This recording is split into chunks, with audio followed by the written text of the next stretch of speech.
الحمد لله رب العالمين والعاقبة للمتقين والصلاة والسلام على سيد الأنبياء والمرسلين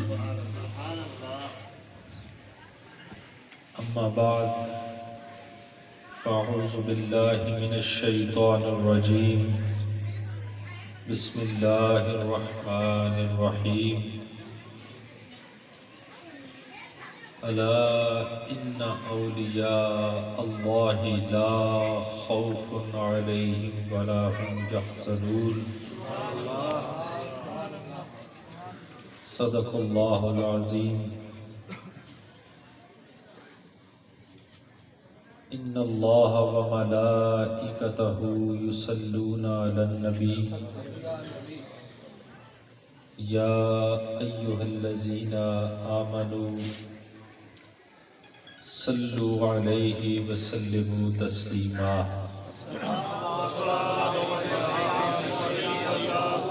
الصلاة والسلام عليك يا سيدي يا رسول الله الصلاة والسلام عليك يا سيدي يا حبيب الله الصلاة والسلام عليك يا رحمة للعالمين یا محبوب رب العالمین الصلاة والسلام عليك يا خاتم النبيين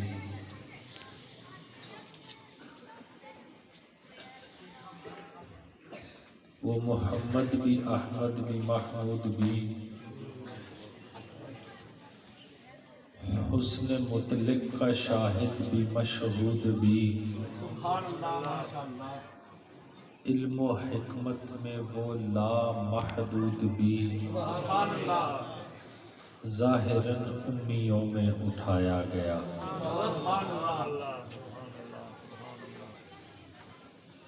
میرے نہایت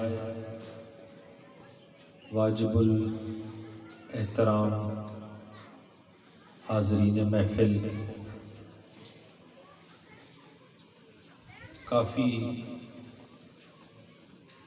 دیر سے، لیکن اتنی زیادہ بھی دیر سے نہیں، بڑی جسے کہتے ہیں نا عام زبان یا عرف عام میں کہ دکھتی رگ پہ ہاتھ رکھا تھا قبلہ پیر صاحب سید علامہ سید اسد شاہ صاحب نے۔ میں کیا کہنا چاہ رہا ہوں آپ میری مراد سمجھ گئے ہوں گے جن حضرات نے ان کی گفتگو سنی۔ آپ محفل میں تشریف لائے، چل کے آئے، یقیناً آپ کا یہاں پہ آنا اس میں آپ کی کوئی غرض و غائط شامل ہوگی، ایسے ہی ہے، آنے کو کوئی مقصد تو ہوگا نا، یا بغیر کسی مقصد کے ہی تشریف لے آئے، کوئی نہ کوئی، اور یقیناً اکثر کی غرض و غائط یہی ہوگی کہ صاحب عرس کا فیضان حاصل کیا جائے، اس سے آگے آقا کریم علیہ الصلاۃ والسلام کی بارگاہ میں یہ محفل میں بیٹھ کے اپنی بھی حاضری لگوائی جائے، اور اس کے بعد جو ایک نہایت ضروری چیز علماء بیٹھے ہیں وہ یہ اس عرس پہ آنے کی جو ایک غرض اور غائط جو یقیناً آپ کی ہوگی بھی اور ہونی چاہیے بھی، وہ یہ کہ نعت رسول مقبول صلی اللہ علیہ وآلہ وسلم علماء بیٹھے ہیں اس کا بہت بڑا مقام ہے، اور وہ عشق رسول صلی اللہ علیہ وآلہ وسلم کی منزل کو پا لینے کا ایک بہت بڑا ذریعہ ہے۔ لیکن اس منزل کو آپ تب تک نہیں پا سکیں گے جب تک آپ تقوی و پرہیزگاری اختیار نہیں کریں گے۔ اب یہ تقوی اور پرہیزگاری جو ہے یہ ہمیں کیسے حاصل ہوگی، ہمیں اس کے متعلق کون بتائے گا؟ وہ ہمیں یہ علماء بتائیں گے۔ نعت رسول مقبول جو ہے وہ آقا کریم علیہ الصلوۃ والسلام کی محبت جو ہے اس کو اپنے دل میں گرمانے کا ایک ذریعہ ضرور ہمارا ہے، اور ہمارے عقیدے کا یہ ایک بہت اہم جز ہے۔ لیکن یہ منزل اس وقت تک نہیں پا سکیں گے جب تک تقوی اور پرہیزگاری اختیار نہیں کریں گے، اور اس تقوی کی منزل کو رستہ کون سا جاتا ہے وہ پھر یہ علماء بتائیں گے کہ وہ کیسے اس منزل کو پانا ہے۔ اس عرس کہ انعقاد پذیر کرنے کا مقصد کیا ہے، میں نے یہ بات آپ کو سمجھانی ہے صرف اس کا مقصد اور اس کی غرض و غایت کیا ہے۔ اس میں کوئی شک نہیں کہ صاحب عرس کا فیض جو ہے وہ ہم نے حاصل کرنا ہے، اس کے پاس بھی آپ نے اپنی حاضری لگوانی ہے، اللہ کی بارگاہ سے بھی اس کی کچھ رحمتیں اور برکتیں حاصل کرنی ہے۔ لیکن یہ ایک احتساب کا ذریعہ بھی ہے ہمارے لیے۔ کس کے لیے؟ ہمارے لیے۔ وہ کس طرح؟ احتساب کا ذریعہ کس طرح؟ یہ بات میں نے آپ کو بتانی ہے۔ احتساب کا، خود احتسابی کا یہ اہتمام اس طرح سے یہ عرس پاک بھی ہے کہ ایک ہم جیسا بندہ اللہ کا، ہم جیسا بندہ اللہ کا اٹھتا بیٹھتا کھاتا پیتا سوتا جاگتا، ہمیں میں سے اٹھ کے یہ ایک ہم جیسے ایک اللہ کے بندے نے یہ مقام کیسے حاصل کر لیا۔ یہ ہم نے جو جتنے اس عرس پاک پہ آئے ہیں ہم نے اس کو اپنے مد نظر رکھنا ہے کہ یہ مقام اس نے کیسے حاصل کیا، وہ مقرب بارگاہ وہ کس طرح ہوا۔ بات آپ نے میری ذہن میں رکھنی ہے کہ تقوی کی منزل پرہیزگاری کی پائیں گے، پھر عشق رسول صلی اللہ علیہ وآلہ وسلم کا جو اصل جو حقیقی جو عشق رسول ہے وہ تب ہمیں حاصل ہوگا۔ اب یہ ہم جیسا بندہ، ہم جیسے ہی بندے تھے نا یہ اللہ کے سائیں صاحب جو تھے، وہ ظاہری طور پہ وہ ہم جیسے ہی تھے، چلتے پھرتے تھے اسی علاقے میں، غالباً اٹھتے بیٹھتے تھے، سوتے جاگتے تھے، کھاتے پیتے تھے، ہم اسی طرح باتیں کرتے تھے جیسے ہم گفتگو کر رہے ہیں۔ لیکن یہ اللہ کا قرب انہیں کیسے حاصل ہوا، ہم نے اس بات پہ غور کرنا ہے۔ یہ ہے خود احتسابی کا مقام کہ یہ مقام انہیں کیسے حاصل ہوا، یہ مقام انہوں نے کیسے پا لیا۔ یہ وہ کون سا مقام؟ وہ مقام کہ جس مقام کو دیکھ کے اللہ کے فرشتے بھی جھک جاتے ہیں، وہ مقام کہ وہ اس جگہ پہ اس سرزمین پہ بیٹھ کے لوح محفوظ پہ دیکھتے ہیں۔ یہ مقام ہم جیسے ایک بندے کو کیسے حاصل ہوا، اور وہ مقام کہ وہ اس کا دل جو ہے وہ اللہ کا فرش عرش بن گیا، یہ مقام انہیں کیسے حاصل ہوا۔ اور وہ مقام کے جس کے متعلق حدیث پاک میں آتا ہے، آقا کریم علیہ الصلوۃ والسلام فرماتے ہیں کہ قیامت والے دن اللہ اپنے ان خاص بندوں کو قیامت والے دن نورانی ممبروں پہ بٹھائے گا۔ وہ ممبر وہ مقام انہیں کیسے حاصل ہوا، وہ کیسے اللہ کا قرب انہوں نے پا لیا؟ وہ مقام کے حدیث پاک میں آتا ہے کہ قیامت والے دن علماء بیٹھے ہیں، شہداء اور انبیاء بھی ان کے مقام پہ رشک کریں گے۔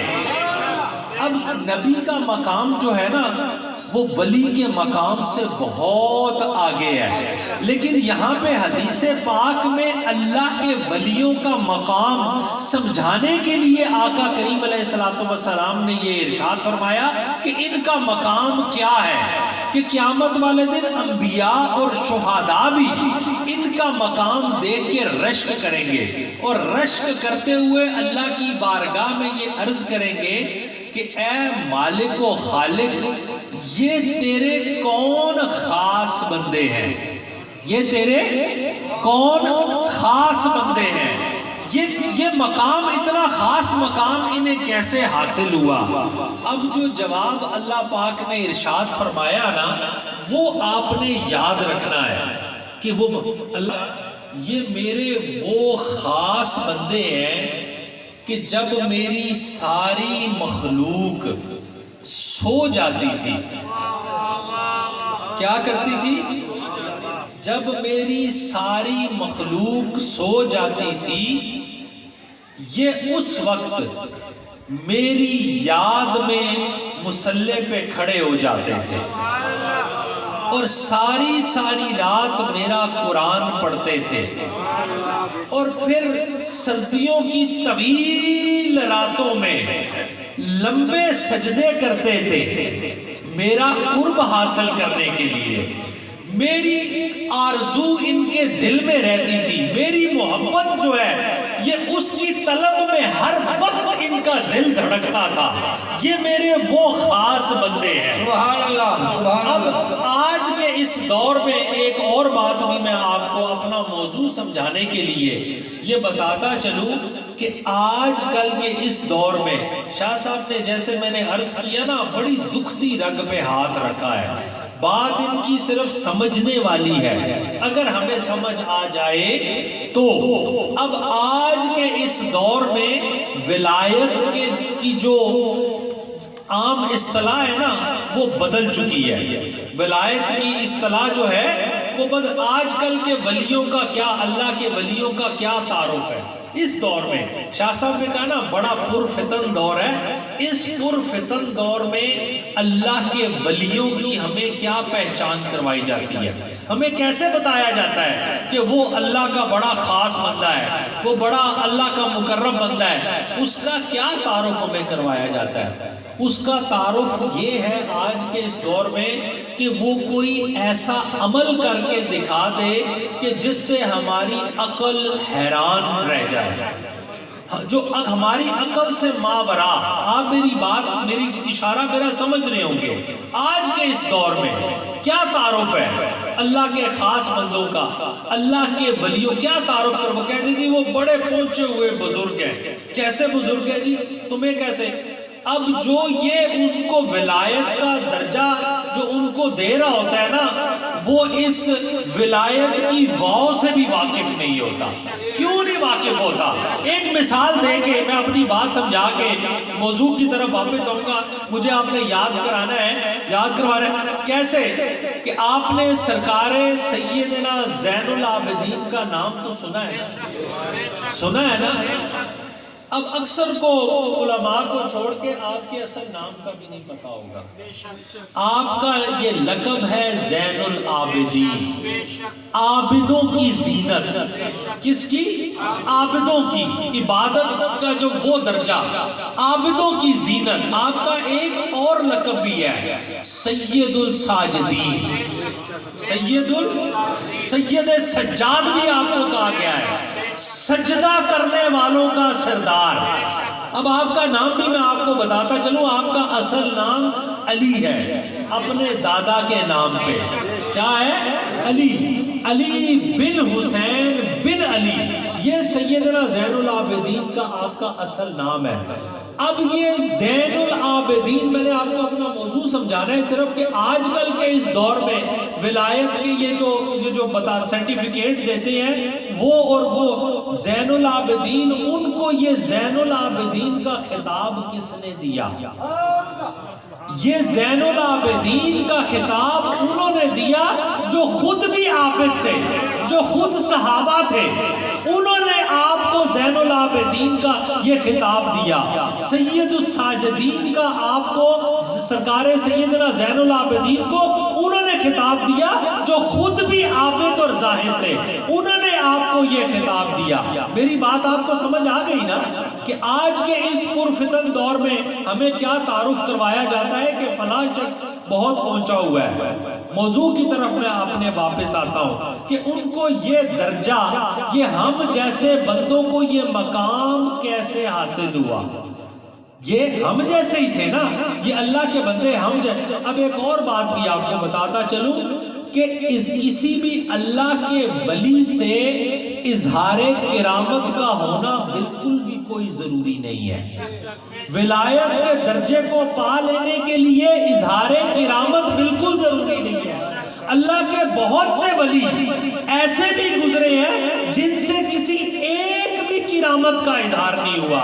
آج کل کے تو اس دور میں سب سے پہلے کسی ولی کا جب تعارف کروایا جاتا ہے یا جب کوئی بندہ کرواتا ہے تو ہم سب سے پہلے پوچھتے ہیں کہ یار ان کی کوئی کرامت ہے، کوئی کرامت ان کی دکھاؤ۔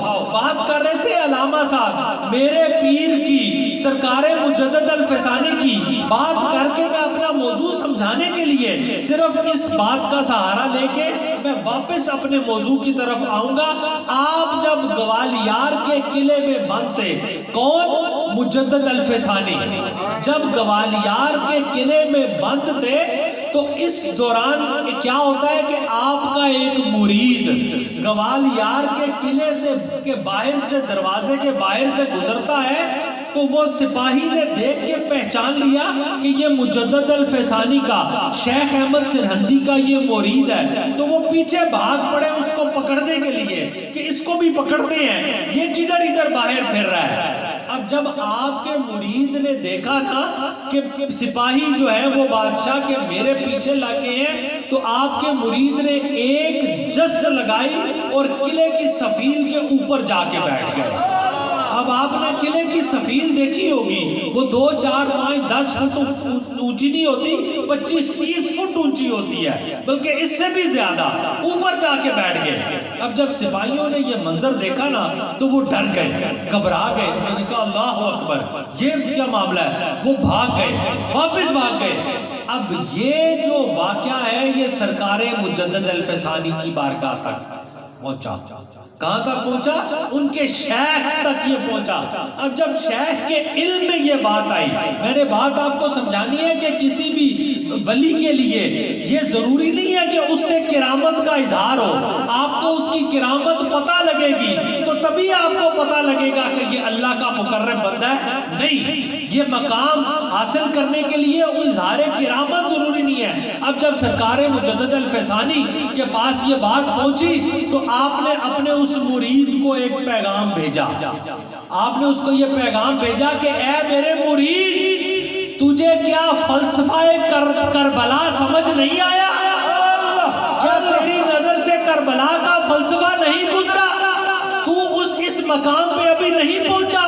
کیا تو نے اس مقام کو تو ابھی نہیں سمجھا کہ کربلا کا فلسفہ کیا تھا؟ کربلا کا فلسفہ یہ ہے کہ اگر میرا امام چاہتا تو دجلہ و فرات چل کے اس کے قدموں میں آ جائے۔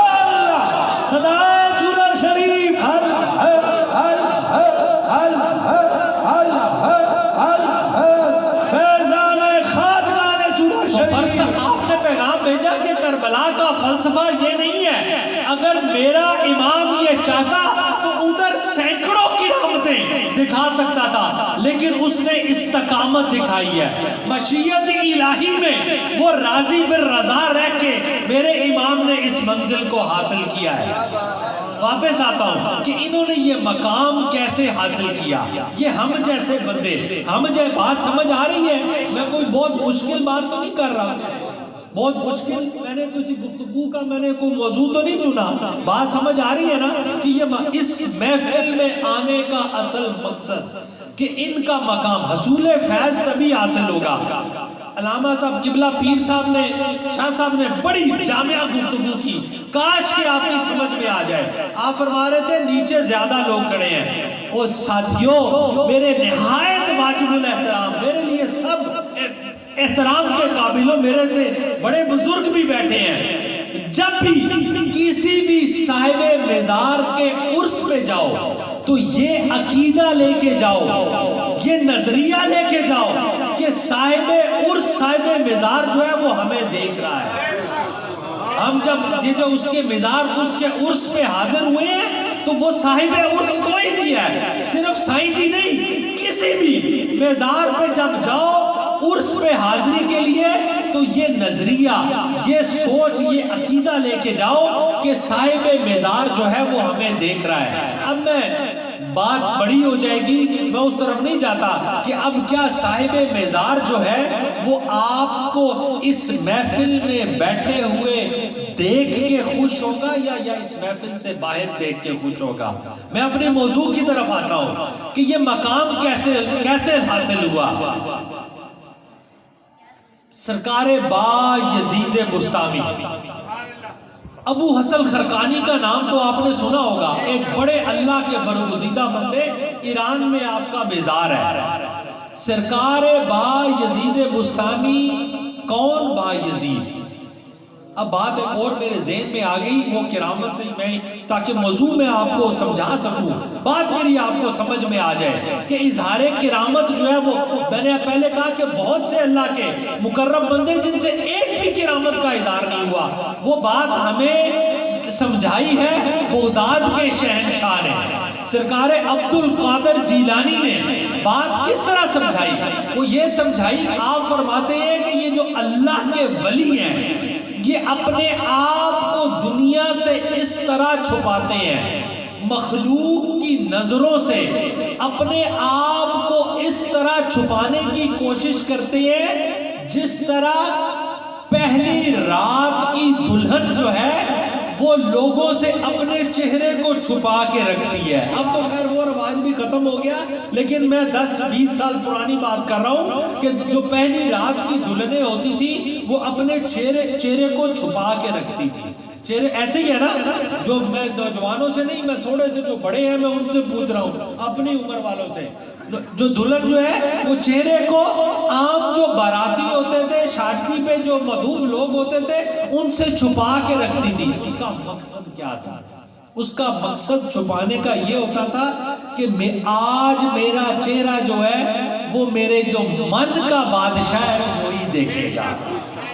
یہ سرکار شہنشاہ بغداد نے بات سمجھائی کہ یہ اللہ کے مقرب بندے اس طرح، اب یہ اگر کرامتوں کا اظہار کرنے لگ جائے تو پھر تو یہ نہیں چھپیں گے نا، وہ اس طرح اپنے آپ کو لوگوں سے چھپا کے رکھتے ہیں۔ سرکار با یزید بستامی اپنے عقیدت مندوں کے ساتھ سفر پہ جا رہے ہیں، آپ ایک جگہ پہنچتے ہیں۔ اب ان کو میں نے بات ادھر لے کے آنا ہے کہ یہ مقام کیسے حاصل ہوا۔ آپ چلتے چلتے ایک جگہ پہ پہنچتے ہیں اور اس جگہ کی مٹی کو اٹھا کے آپ سونگھتے ہیں۔ کس کو؟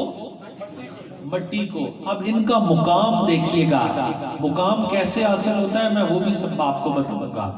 مٹی سونگھتے ہیں اور سونگھتے جو ہی آپ نے اس سرزمین کی مٹی کو سونگا، آپ بے ساختہ رقص کرنے لگ گئے، جھومنے لگ گئے مٹی کو سونگتے ہی۔ اب جو آپ کے ساتھ جو آپ کے عقیدت مند تھے وہ بڑے حیران ہوئے اور پوچھنے لگے، یا شیخ یہ کیا معاملہ ہے؟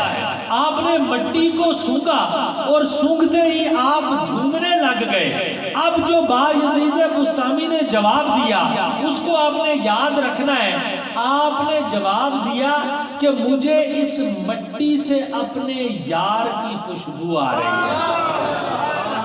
کیا آ رہی ہے؟ اپنے یار کی خوشبو آ رہی ہے۔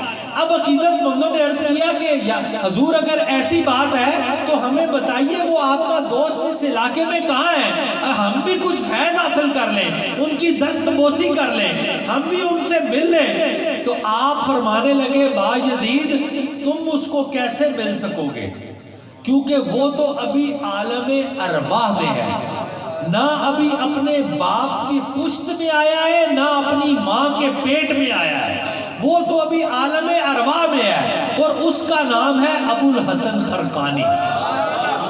اب یہ وہ ابو الحسن خرقانی، اب یہ مقام کیسے حاصل ہوتا ہے؟ میں نے آپ کو یہ بات سمجھانی ہے کہ یہ مقام کس طرح یہ پال سرکار ابو الحسن خرقانی، آپ کا جو ذریعہ معاش تھا، آپ کا ذریعہ معاش تھا، آپ جنگل سے لکڑیاں توڑ کے لا کے شہر میں آپ بیچ کے تو آپ اپنی روزی روٹی کا جو ہے وہ ذریعہ آپ نے بنایا ہوا تھا۔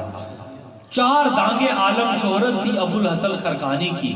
اب کچھ لوگوں نے سنا اور وہ آئے آپ کے پاس جو ہے وہ آپ کے حلقہ ارادت میں داخل ہونے کے لیے، آپ کی ہاتھ میں بیعت کرنے کے لیے آئے، لیکن جب وہ وہاں پر پہنچے تو ان کو کیا پتہ لگا کہ ابو الحسن خرقانی گھر پہ موجود نہیں ہے۔ انہوں نے گھر کی دستک دی۔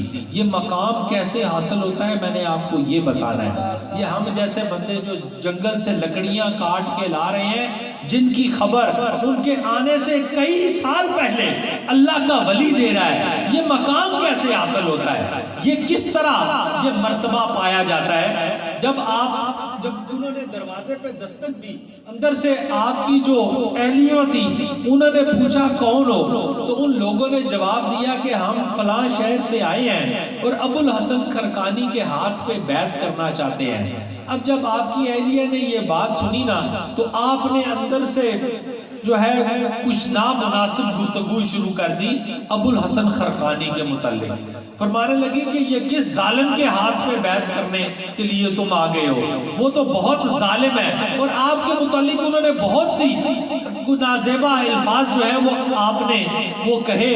اب جب ان لوگوں نے یہ سنا تو وہ یہ سوچنے لگے یار ہم اتنی دور سے یہ سفر کر کے آئے ہیں تو ایک بیوی سے اچھا حال کسی بندے کا اور کون جان سکتا ہے، تو یہ ہے تو پھر الحمدللہ ہمیں اللہ نے بچا لیا۔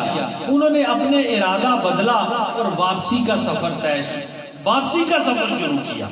اب جب واپسی کا سفر شروع کیا تو رستے میں کیا ہوتا ہے کہ ایک بندہ آ رہا ہے اور اس نے اپنے سر پہ لکڑیوں کا گٹھا اٹھایا ہوا ہے۔ کیا اٹھایا ہوا ہے؟ لکڑیوں کا گٹھا اٹھایا ہوا ہے، اور وہ لکڑیوں کا بوجھ اس سے اٹھایا نہیں جا رہا، وہ بوجھ اسے اٹھایا اس نے نیچے رکھتا ہے، اور وہ سر اوپر کر کے یہ دعا کرتا ہے کہ ہے کوئی اللہ کا بندہ جو میری مدد کرے ان لکڑیوں کو شہر تک پہنچانے میں، ہے کوئی اللہ کی مخلوق میں ایسا بندہ جو آج میری مدد کرے۔ اب وہ بندے یہ سارا ماجرا دیکھ رہے ہیں، اب وہ کیا دیکھتے ہیں کہ جنگل سے ایک شیر چلا آ رہا ہے، اور وہ شیر چلتے یہ مقام کیسے حاصل ہوا؟ ہم جیسے بندے کو بات اتنی میں نے صرف سمجھانی ہے۔ شیر آ کے آپ کے قریب بیٹھ گیا، آپ نے وہ لکڑیاں بھی شیر کے پشت پہ رکھی، اور پھر پشت پہ رکھ کے آپ بھی اس کی پشت پہ سوار ہو گئے۔ جب سوار ہو گئے نا تو پھر ان بندوں سے مخاطب ہوئے کہ ادھر میرے قریب آؤ، میں جانتا ہوں کہ تم کدھر سے آئے ہو اور کس مقصد کے لیے آئے تھے، آؤ اب میں تمہیں بتا دوں، میں یہ اس سارے معاملے سے واقف ہوں کہ تم میرے گھر بھی گئے ہو، تم نے دروازہ بھی کھٹکھٹایا ہے، اور تمہیں جو آگے سے جو گفتگو سننے کو ملی ہے وہ بھی اس سے بھی میں واقف ہوں، لیکن میں تمہیں اصل بات سمجھانا چاہتا ہوں کیونکہ تم ایک بڑا اللہ کی رضا کے لیے ایک نیک مقصد لے کے آئے تھے، تو کیا تمہیں پتہ ہے نا کہ اندر سے جو تمہارے ساتھ مخاطب تھی وہ میری بیوی تھی اور میرے نکاح میں ہے۔ مقام کیسے حاصل ہوتا ہے میں نے یہ سمجھانا ہے بات کو دینا۔ وہ بندے کہنے لگے جی ابو الحسن ہمیں پتہ ہے تمہاری بیوی تھی۔ اب ابو الحسن یہ فرمانے لگے کہ تمہیں یہ بھی پتا ہے کہ میں اس چیز پہ میں یہ حق بھی رکھتا ہوں کہ میں اسے طلاق بھی دے سکتا ہوں، طلاق دے کے فارغ بھی کر سکتا ہوں، مجھے اللہ اور اس کے رسول نے یہ حق مجھے تفویض کر رکھا ہے، کیا تم اس چیز سے واقف ہو؟ بندے کہنے لگے بالکل ابو الحسن یہ تو تمہارے پاس حق ہے، تم نے یہ عمل کیوں نہیں کر دیا؟ یہ عمل کس طرح تم اس زندگی میں جی رہے ہو؟ اب جو جواب ابو الحسن نے ارشاد فرمایا وہ آپ نے یاد رکھنا ہے کہ یہ مقام کیسے حاصل ہوتا ہے۔ یہ مقام اس طرح شعبدہ بازیاں دکھا کے حاصل نہیں ہوتا، اس مقام کو پانے کے لیے کیا کرنا پڑتا ہے، میں نے یہ بات آپ کو سمجھانی ہے۔ ابو الحسن کہنے لگے کہ میں نے آقا کریم علیہ السلام کا ایک ارشاد سنا تھا، حدیث پاک آتی ہے کہ اللہ پاک نے یہ ارشاد فرمایا کہ اے میرے بندو میں نے تم پہ جتنی چیزیں حلال کی ہیں اور جتنے بھی کام میں نے تم پہ جائز کیے ہیں کہ وہ تم کر سکتے ہو، وہ حلال چیزیں کھا سکتے ہو، وہ عمل جائز ہے تمہارے لیے، وہ کر سکتے ہو، ان جائز عملوں میں سے ایک طلاق کا ایسا عمل ہے جو مجھے پسند نہیں ہے۔ تو میں نے جب یہ سنا اللہ کے اور اس کے محبوب کو یہ عمل پسند نہیں ہے، میں نے اس دن سے یہ ارادہ کیا کہ میں نے کوئی ایک ایسا عمل بھی نہیں کرنا جو اللہ اور اس کے محبوب کو ناپسند ہو۔ اللہ اکبر، نعرہ تکبیر، نعرہ رسالت، فیضان خواجگان چورا۔ نفس میں جب اس طرح قابو بندہ پا لیتا ہے تو پھر یہ مقام حاصل ہوتا ہے، پھر اللہ فرماتا ہے کہ میں ان کی آنکھ بن جاتا ہوں اور یہ اس سے دیکھتے ہیں۔ نفس پہ اس طرح کا قابو ہو تب اللہ فرماتا ہے میں ان کے کان بن جاتا ہوں، یہ اس کان سے سنتے ہیں۔ پھر اللہ فرماتا ہے میں ان کے ہاتھ بن جاتا ہوں، یہ اس ہاتھ سے پکڑتے ہیں۔ پھر اللہ فرماتا ہے میں ان کے پاؤں بن جاتا ہوں، یہ اس پاؤں سے چلتے ہیں۔ تو یہ مقام اتنی آسانی سے حاصل نہیں ہوتا۔ اب یہ اللہ کے وہ مقرب بندے، یہ کون مقرب بندے؟ آخری بات، نماز ہم نے ادا کرنی ہے، بس 2 منٹ میں اپنی گفتگو کو میں سمیٹوں گا۔ اللہ پاک فرماتا ہے کہ میں یہ ایک عمل کرنے میں مجھے تردد ہوتا ہے۔ کیا ہوتا ہے؟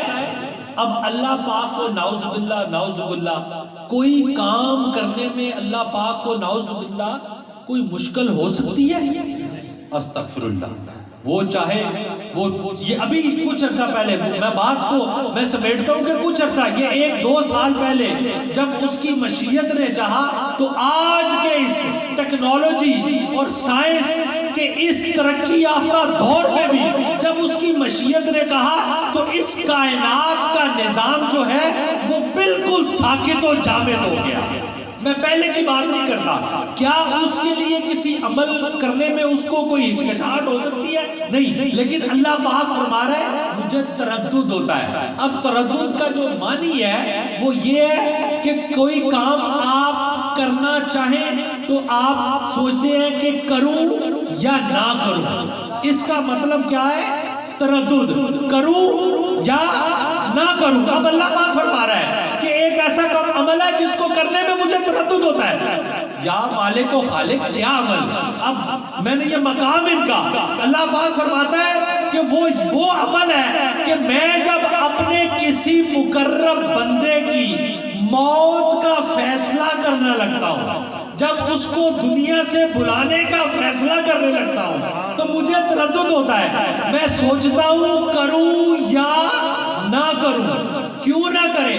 اللہ پاک فرماتا ہے میں اس لیے سوچتا ہوں کہ میں یہ سوچتا ہوں کہ کہیں ایسا نہ ہو کہ میرا یہ فیصلہ میرا وہ مقرب بندہ ناپسند کر دے، میرا وہ مقرب بندہ نہ۔ تو پھر اے مالک و خالق تو کیا کرتا ہے؟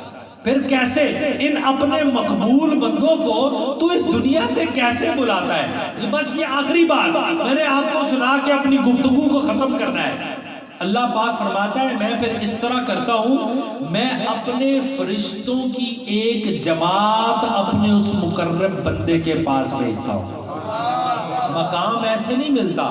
کیا کرتا ہے اللہ؟ یہ عرس آپ اور ہم تو آج یہاں جماعت کے ساتھ بیٹھے ہیں نا، ایک جماعت ان کے پاس اس وقت اللہ پاک نے بھیجی تھی. کس نے بھیجی تھی؟ اللہ پاک. میں اپنے فرشتوں کی ایک جماعت اپنے اس مقرب بندے کے پاس بھیجتا ہوں، اور جب وہ فرشتوں کی جماعت میرے اس مقرب بندے کے پاس پہنچتی ہے تو وہ میرا مقرب بندہ پوچھتا ہے کہ کس لیے آئے ہو، کیوں آئے ہو؟ وہ آگے پھر فرشتے کہتے ہیں کہ اللہ کی جو جنت جو ہے نا وہ بڑی خوبصورت ہے، بڑی خوبصورت ہے. ادھر دودھ اور شہد، جنت کی خوبیاں جو ہیں وہ اللہ کے اس مقرب بندے کے سامنے اللہ کے فرشتے بیان کرتے ہیں، لیکن اللہ کا وہ جو مقرب بندہ ہے نا وہ مقام اس نے اتنی آسانی سے حاصل نہیں کیا ہوتا. وہ اس جنت کی طرف اس کی کوئی توجہ ہی نہیں جاتی، وہ اس جنت کی طرف کوئی سوچتا ہی نہیں ہے. جب فرشتے جنت کی ساری خوبیاں گنا کے جب ان کے پاس خوبیاں ختم ہو جاتی ہیں، پھر وہ اللہ کے اس مقرب بندے کی بارگاہ میں ایک بات عرض کرتے ہیں. کیا کہتے ہیں کہ اے اللہ کے مقرب بندے، اس جنت میں تیرے خالق و مالک کا دیدار کروایا جائے گا، تیرے خالق و مالک کا دیدار کروایا جائے گا. جب وہ اللہ کا مقرب بندہ یہ بات سنتا ہے تو پھر وہ اس دنیا کو چھوڑنے پہ راضی ہوتا ہے، کہتا ہے مجھے لے چلو اپنے اس مالک و خالق کی بارگاہ میں حاضر ہونا چاہتا ہوں. وآخر دعوانا